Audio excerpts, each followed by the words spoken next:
Welcome to my channels. आज मैं आपके लिए लेके आई हूँ आईब्रो की डिफरेंट शेप रिटर्न फॉर्म में।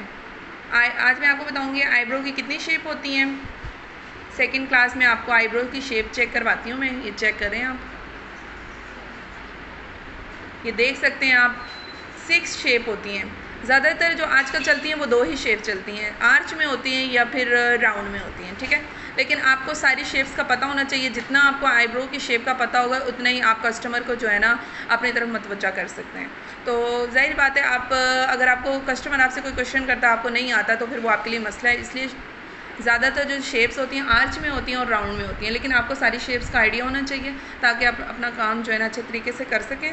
तो ये देख सकते हैं आप, सबसे फर्स्ट पे जो है आर्च शेप है, सेकंड पे राउंड आर्च है, थर्ड पे जो है सॉफ्ट एंगल आर्च है, फोर्थ पे हार्ड एंगल आर्च है, फिफ्थ पे जो है एस शेप है और सिक्स पे जो है आपकी स्ट्रेट है, ठीक है। ये रिटर्न फॉर्म में आप देख सकते हैं। आपको हर चीज़ का नॉलेज होना चाहिए। जितना आप नॉलेज आपके पास होगा उतने ही जो है आपके कस्टमर जो है ना आपसे मुतवज्जो होंगे। तो ये देख सकते हैं आप लोग, ये थी आज की हमारी क्लास। तो नेक्स्ट आपको प्रैक्टिकल जो है ना आपको इंशाल्लाह आपको जो है ना वीडियोस आपके लिए स्पेशल लेके आएंगे हम लोग। तो आपको सिखाएंगे कि किस तरह जो है ना इन शेप्स के ज़रिए किस तरह आप जो है प्रैक्टिकल वर्क कर सकते हैं, ठीक है। थैंक यू, अल्लाह हाफिज़।